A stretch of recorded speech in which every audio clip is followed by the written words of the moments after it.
Welcome my friends, welcome to Streaming Deluxe presented by Mr. Orange. My name is Mr. Orange and I play Covert Syndrome for VR. And Covert Syndrome for VR is a free-to-play VR co-op shooter. So that's actually pretty cool. So the game is developed and published by Offworld Industries. It has like a mostly positive on Steam. So 99 reviews already. So what is this game about?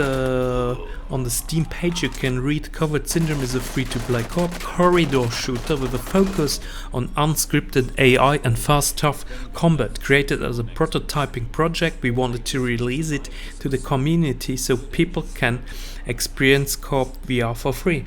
And I have to say, I like this free-to-play game. So at the moment I only saw a teleportation system, but a very nice cover system too. So I have to go actually here down into my knees to hide myself behind this. The weapons don't really match the enemies and the environment because it's a corridor bunker environment, and the weapon is some sort of futuristic science fiction weapon. So maybe that's. I mean, since it's free to play, I have nothing to complain about it. I actually had a lot of fun playing it, and I was playing it now solo here, so I did not find any other match. But doesn't matter. So I mean, this is a fun shooter. So you hide, shoot. You have to nice aim, and it's pretty difficult too. So actually, you have to find. So you really have to use the environment to hide yourself behind those stone walls and the stone stoppers like there. So let's check also a bit the Steam page, what is written there. Maybe we find out a little bit about the development. So yeah, it's they develop it as a prototype. So and they thought we make a prototype maybe for a game and another game, and we're just going to release this for free to play so the people can play it also co-op. So I think that's pretty cool, and the reception of this game is very positive on this. So yeah, it has 6 combat zones. So we have energy, ammo, and that's the gameplay. The gunplay feels right, so there's no really point to complain about it. So actually you can just hold your arm with the gun, so it could be a little bit better actually if you have to hold the gun with both hands. So at the moment you just hold the gun and you shoot like this over the wall. So so yeah guys, so there's as you here you just saw I was dying, so okay, now I have to start again. Yeah, you have to stand really close to the menu, so I think the developers could improve this too, because at the moment this feels a bit off. If you're not really immediately in front of the menus, it doesn't really recognize you. So here you see me trying to figure this out. And their resolution, game mode, firing range. So next thing in this video I'm going to play the firing range, create session, so final session, etc. So let's go to the firing range there. So the performance of the game is it's good. Obviously it's not really a demanding game in this sense, but there's still a lot of enemies coming. So yeah, if you play for example Onward and you have the feeling that you never see an enemy and you get killed immediately, so check out maybe this game, because also the characters, the character models of the game look a bit similar to Onward, but this is what you get I think in those engines like Unreal or Unity, etc. So where you can buy those characters and then they use them for your game. So very often it looks more or less very similar. So it has nothing to do that one developer steals from another. So they just use all the same sandbox to create their games. So that's, yeah, I mean we're playing here indie games, so those are no big major studios, so obviously those are people who develop those games in their leisure time. It's a kind of hobby, so it's not that they actually have a real let's say that they have a company with 50 people like Ubisoft or Activision or Electronic Arts that are really the big players in the industry. So therefore, I think you should definitely download the free-to-play version of this and support the developers,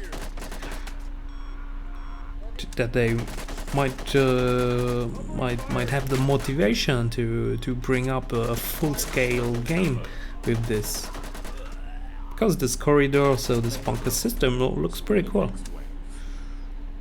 And maybe the developers will also implement then, if a lot of people play it and like it, some on-world movement style. So for the moment, actually, it was not bothering me so much. Normally, I'm very much bothered if a game doesn't have the on-world movement style. So I mostly don't play teleportation-only VR games. So here you see I'm hiding on the left side and I go to the right side. So that's pretty cool gameplay.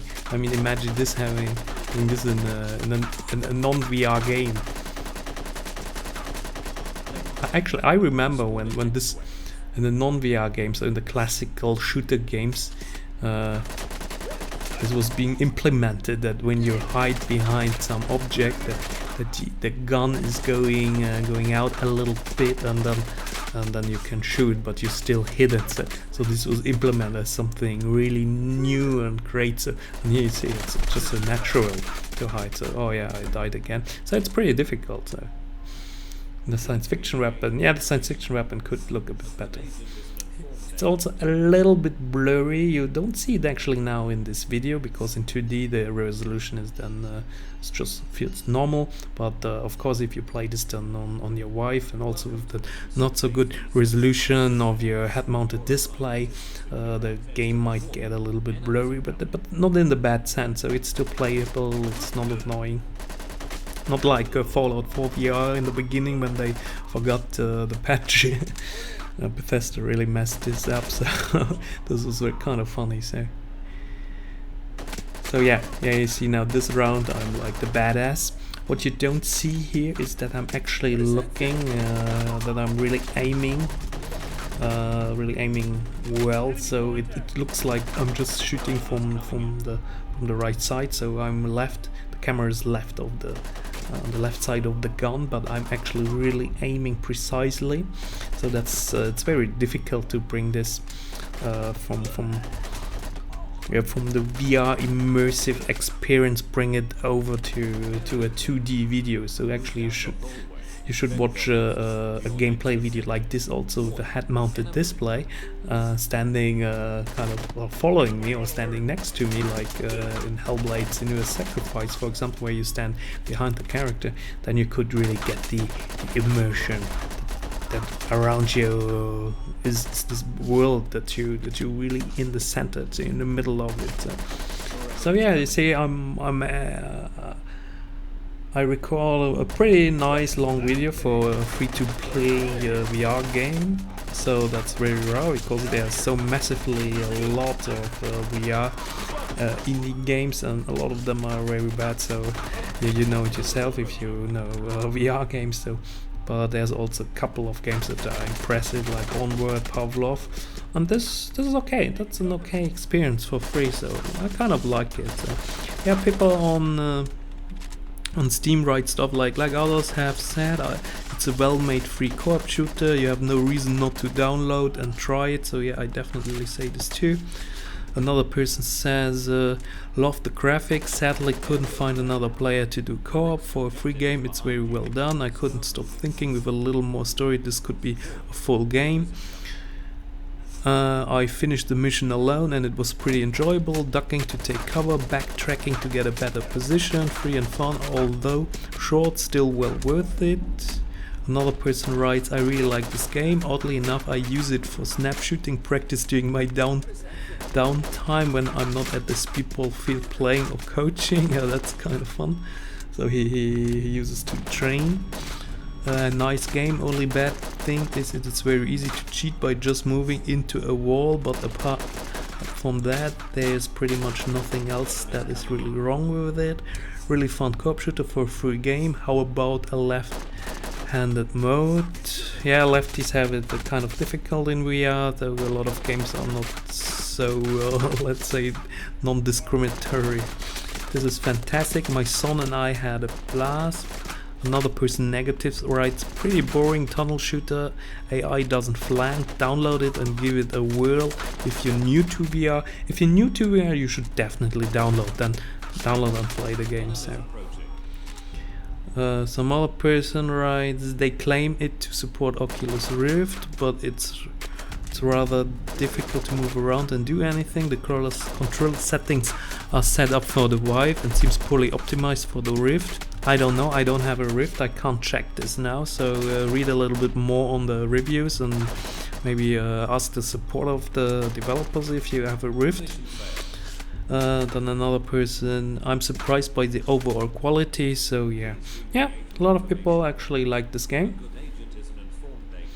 So I think it's definitely worth it to take a look at it.